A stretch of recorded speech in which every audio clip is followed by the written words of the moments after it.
क्या लेना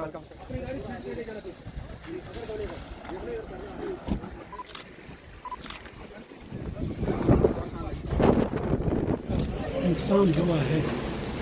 गैप में थोड़ा प्लीज।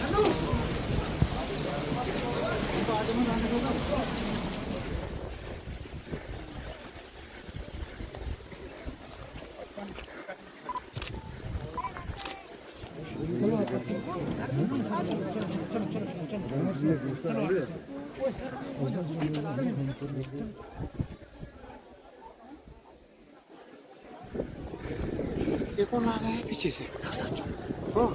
आवाज आ रही है।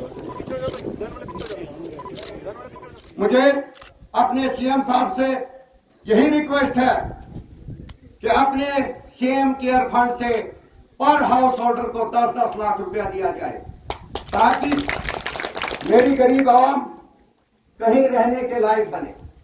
क्योंकि इनका जो माल मोशी है समझो वो भी मर चुका है। जब घास ही नहीं मिलेगा तो वो जिंदा कैसे बचेंगे? कोई चीज नहीं बची है। मैं शुक्रिया अदा करता हूँ एडमिनिस्ट्रेशन का, जो यहाँ डीसी साहब, एसएसपी साहब, सारी एसडीएम साहब, जितने मेडिकल टीम उस दिन से आज तक रात दिन यहाँ है, जबकि बनता है कि आग से मुतासिर जो घर हैं, जो खानदान है, पहले तो हमें नए सिरे से आग को बसाना है। टिन शीट्स का इंतजाम करना है। आपके लिए एक मुफ्त राशन का हमें इंतजाम करना होगा, ताकि ये सर्दियों के महीनों में आग में से कोई भूख से ना मरे। अब कुछ हमारी हुकूमत बनने से पहले ही ऐलान हो गए थे, कुछ पैसा यहाँ रिलीफ के तौर पे बांटा गया था। अब एमएलए साहब ने कुछ डिमांडें रखी हैं रिलीफ के तौर पे। मैं फौरी तौर, क्योंकि यहाँ अलग अलग किस्म का रिलीफ मिलता है। एक तो वज़ीर आज़म साहब का अपना एक फंड होता है, प्राइम मिनिस्टर्स रिलीफ फंड। हमने आज ही प्रधानमंत्री वज़ीर आज़म साहब को एक चिट्ठी लिखी है कि आप लोग जो नुकसान हुआ है, तो प्राइम मिनिस्टर्स रिलीफ फंड के तहत आपको वहाँ से कुछ मुआवजा मिलना चाहिए। उसका भी वहाँ से मुझे उम्मीद है कि ऐलान होगा। फौरी तौर चीफ मिनिस्टर, जो मेरे पास जो रिलीफ फंड है, उसमें से मैं 2 लाख रुपए का फौरी तौर ऐलान कर रहा हूँ। वज़ीर आज़म साहब का रिलीफ आ जाएगा। फिर जो रकम एमएलए साहब ने जहाँ दिया, जो मैंने अभी ऐलान किया है, जो हुआ है, और जो वज़ीर आज़म साहब की तरफ से आएगा, उसके बाद जो फर्क रहेगा वो फर्क जो है हम पूरा कर लेंगे। तो हम आपके मकान भी तैयार करेंगे। जिस तरह एमएलए साहब ने कहा, यहाँ माड़वा वार्डन में हमें 2 कम से कम फायर सर्विसेज के स्टेशन जो हैं यहाँ बना के फायर सर्विसेज की गाड़ियाँ यहाँ तैनात करनी होंगी। हमें एम्बुलेंस का इंतजाम करना होगा, ताकि खुदा ना खास्ता अगर फिर जाके ये हुआ तो जो यहाँ पे आपके नुमाइंदे ने अपनी तकरीरों में बात की, कागज मैंने रखा हुआ है, मैं श्रीनगर वापस ले जाऊंगा और उस पर हम अमल करेंगे। और इंशाल्लाह उम्मीद करेंगे कि मिलके हम आपको इस तकलीफ से निकालें, आपको नए सिरे से बसाएं। और जो फिर लंबी बातें हुई स्पेशल रिक्रूटमेंट की, यहाँ पे मुलाजमत की, यहाँ पे टनल की, बाकी चीज़ों की, मैं कहता हूँ इस खूबसूरत वादी में अगर ये टनल बने तो टूरिज्म का जो यहाँ पे दबाव होगा, आप लोग सरकारी मुलाजमत ढूंढोगे भी नहीं। और इंशाल्लाह मैं आपको यकीन दिलाता हूँ कि इन सब चीज़ों के लिए हम प्रोजेक्ट तैयार करेंगे। प्रोजेक्ट हम दिल्ली भेज के उनके साथ बात करके आपको इन 5 साल में हम जोड़ने का काम और आपके मुतालबे हल करने का काम करेंगे, लेकिन फौरी तौर होंगे। और जितना भी हम आपके लिए कर सकेंगे, मैं आपको ये यकीन दिलाता हूँ कि इस मुश्किल दौर में हम आपकी मदद करेंगे और आपको ये अकेलेपन का एहसास नहीं होने देंगे।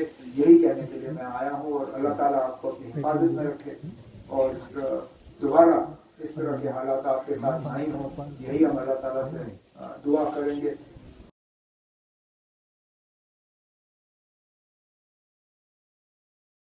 जो भी आपके मुतालबे और मुश्किलात हैं, मौके पे हम ऐलान करके उनको हल करके आपको दे देंगे। यही मैं आपको और आपके एमएलए साहब को यहाँ यकीन देने आया हूँ कि ये हुकूमत आपकी है। हम आपके उम्मीदों के बराबर जो है काम करेंगे और इंशाल्लाह मैं उम्मीद करता हूँ कि जल्दी मुझे दोबारा वापस आके इसी तरह आप सबों से मुलाकात का मौका हासिल होगा। शुक्रिया।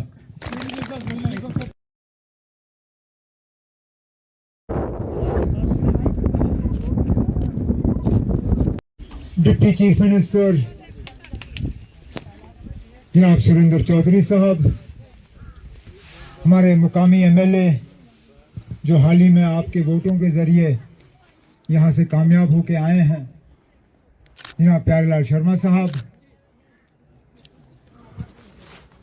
एडमिनिस्ट्रेशन के हमारे डीसी साहब, एसपी साहब, आज हमारे स्टेट सेक्रेटरी, हमारे स्कूल के प्रिंसिपल, यहाँ जमा हुए भाइयों, बुजुर्गों, नौजवान साथियों, आप सबको मेरे तरफ से अस्सलाम वालेकुम और आदाब। आज ना कोई सियासत करने का मौका है, ना कोई लंबी बात। इस इलाके में एक ऐसा हादसा हुआ जिससे कि कई सारे घर जो हैं वो तबाह और बर्बाद हुए। अफसोस की बात यह है कि ये पहली मर्तबा नहीं है,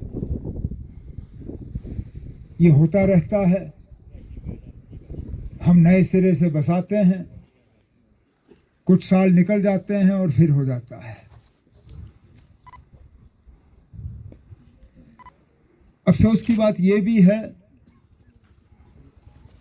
कि बाकी जगहों में हम 21वीं सदी की बात करते हैं, यहां पे तो कभी कभी लगता है कि हम 20वीं सदी तक भी नहीं पहुंचे। यहां मोबाइल सिर्फ कैमरा के लिए है, क्योंकि इस मोबाइल के जरिए बात नहीं होती।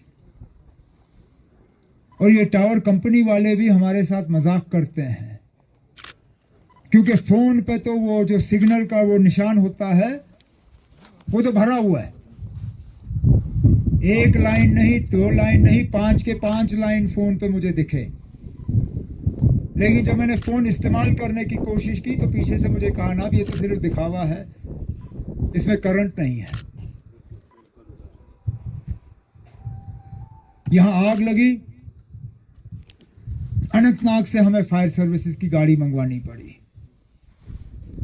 6.5 घंटे लगे उस गाड़ी को यहां पहुंचते हुए। और जैसे मैंने वहां कहा, आग रुकती नहीं है ना। आग ने ये नहीं कहा कि मैं इस घर में फिलहाल रुकूंगा जब तक आप वहां से फायर सर्विसेज की गाड़ी नहीं लाते हो। आग ने अपना काम कर लिया, हम अपना काम नहीं कर पाए। आग फायर सर्विसेज की गाड़ी ने नहीं रोका, लोगों ने मकान तोड़े। अगर वो मकान नहीं तोड़े होते कुछ नहीं बचता। तो वहां पे जब हम बात कर रहे थे, एमएलए साहब उन्होंने यहाँ टनल की भी बात की, यहाँ बेरोजगारी के हवाले से बात की। लेकिन मैंने कहा ना, जहां तबाही हुई है उन लोगों के जख्मों पे हम मरहम लगाएं, उन्हें हम ऊपर उठाएं, उन्हें हम दोबारा बसाएं, जो हम करेंगे। लेकिन उसके बाद हमारा फर्ज बनता है ना कि हम आप लोगों को भी जरा हाथ पकड़ के आगे ले जाएं। मुझे तो कभी कभी ऐसा लगता है कि इन इलाकों में आप लोग सिर्फ हमें साल में, मतलब 5 साल में एक बार देखते हो।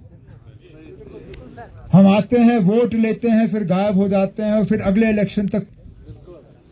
इसलिए मैंने आज प्यारेलाल जी को कहा श्रीनगर से, मैंने कहा मेरा पहला दौरा यहाँ पे होगा, आप मेहरबानी करके पहुंचे, क्योंकि मैं लोगों को यह एहसास देना चाहता हूं कि मुश्किल दौर में आप अपने आप को अकेले नहीं पाओगे। ये आपकी हुकूमत है, किसी और की नहीं। और इस हुकूमत की जिम्मेदारी है कि वो आपके मुतालबे और मुश्किलात हल करें। ये वहाँ पे मैंने मौके पे ऐलान किया है कि यहाँ पे मड़वा वार्डवन में 2 फायर सर्विसेज के जो हैं स्टेशनों का हम इंतज़ाम करेंगे, ताकि खुदा ना खास्ता अगर दोबारा कहीं पे आग लगे तो हमें 6 घंटे 7 घंटे जो है फायर सर्विसेज की गाड़ी के लिए इंतज़ार ना करना पड़े।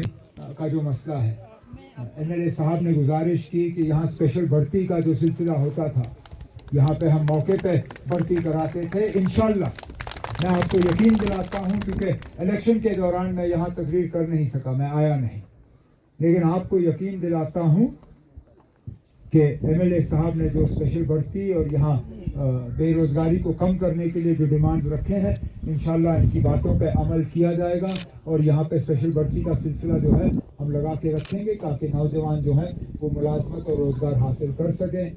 बाकी जो टनल का काम है उसके लिए भी हम डीपीआर और प्रोजेक्ट तैयार करके मरकज से बात करेंगे ताकि साल के 6 महीने आप लोग कट ना जाए, नहीं तो क्या फायदा ना। आप किश्तवाड़, मुझे प्रेस वाले ने पूछा, कहा ना है तो ये जिला किश्तवाड़ के साथ, लेकिन इनको ज्यादा आसान होगा अनंतनाग। मैंने कहा ना दोनों तरफ से मुश्किल है, अगर वो इलाका भी साल में 6 महीने कट जाता है तो ये इलाका भी साल में 6 महीने कट जाता है। ऐसा नहीं है कि आपको एक तरफ से ज्यादा आसान और दूसरी तरफ से थोड़ा मुश्किल।